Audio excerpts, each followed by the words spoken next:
Oi, eu sou Marinalva Martins, sou estudante de Cultura Racional e estudiosa da história do Brasil e do mundo. Como sabem, Cultura Racional nos ensina que o segundo milênio terminou em 1935.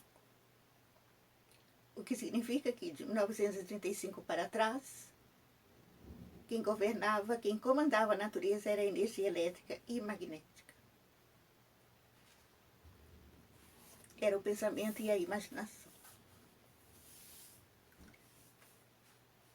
Vamos continuar a nossa viagem pela história, quando o pensamento e a imaginação vigoravam. A Insurreição Pernambucana, texto de Armando Villa. Depois da restauração do governo de Portugal, o que se deu em 1640, o governo desse país e o da Holanda combinaram que os holandeses ainda poderiam ficar em Pernambuco 10 anos. Nesse sentido, foi feito um tratado. Mas os brasileiros, filhos da terra, ou mesmo muitos portugueses que aqui se haviam estabelecido, não podiam conformar-se com isso e começaram a organizar um movimento destinado a expulsar de vez os holandeses do Brasil. Tal movimento, que representou uma luta de muitos anos, figura em nossa história com o nome de Insurreição Pernambucana. Por que esse nome? Porque os habitantes de Pernambuco, como os brasileiros em geral, deviam respeitar as decisões do governo de Portugal. Caso não respeitassem, estariam em estado de revolta ou de insurreição contra o poder estabelecido. Pois foi isso que se deu.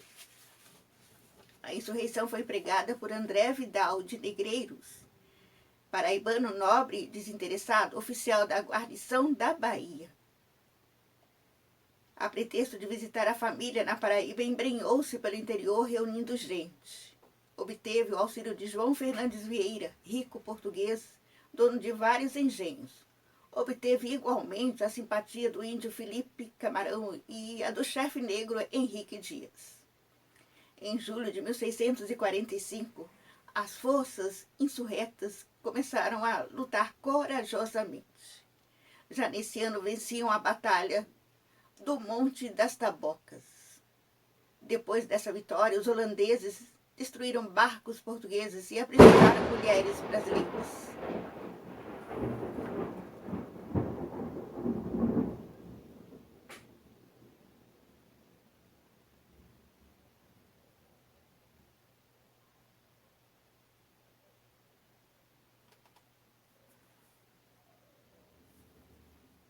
Que estrondo!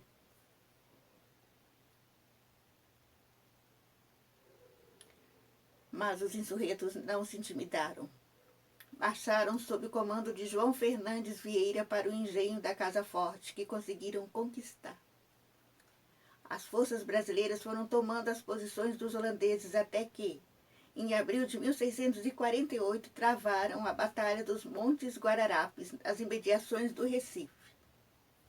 Essa batalha ficou sendo chamada a Primeira Batalha dos Guararapes, porque no mesmo lugar houve outra em fevereiro do ano seguinte.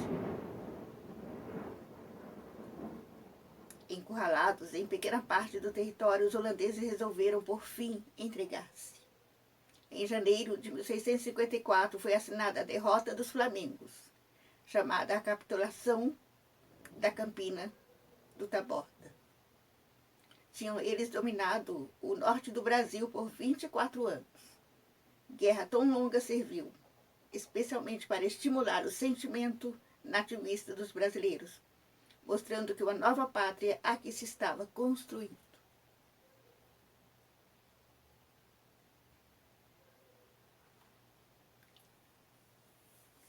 Continuemos com o texto de Mário Sete. Derrotados no Monte das Tabocas, na vitória, os holandeses marchavam para o engenho da Casa Forte. O engenho pertencia a uma pernambucana que se bandeara para os batavos, casando-se com um deles. e na Casa Grande as tropas aquartelaram. Começara o declínio militar da Holanda em Pernambuco, mas os holandeses desejavam resistir ainda, embora sem muita esperança.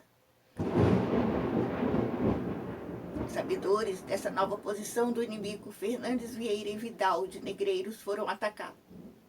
Saíram da várzea, marcharam a noite inteira, atravessaram o Capiberibe e ao amanhecer estavam diante do engenho. O combate rompeu. Os holandeses, entrincheirados na Casa Grande, respondiam acesamente aos pernambucanos que atacavam em campo raso. Pouco a pouco o engenho foi ficando cercado, teria de ceder. Conhecendo essa situação, os holandeses tiveram um gesto covarde e feroz. Colocaram nas janelas da Casa Grande expostas as balas dos atacantes. Diversas senhoras pernambucanas que eles haviam não menos covardemente aprisionado nos outros engenhos por onde tinham passado. As moças ficaram à mercê dos tiros dos pernambucanos. Vidal de Negreiros, logo que as viu, mandou cessar fogo e ordenou o assalto à arma branca. Mas as damas da Casa Forte, com gritos e gestos, sem receio da morte, pediram aos soldados libertadores que continuassem a atirar. Atirem, atirem. Pouco valia morrer, contanto que Pernambuco vencesse. Não foi, entretanto, preciso esse sacrifício heróico. A arma branca, os pernambucanos tomaram o engenho, um assalto que honrou a coragem e o cavalheirismo dos filhos de Pernambuco.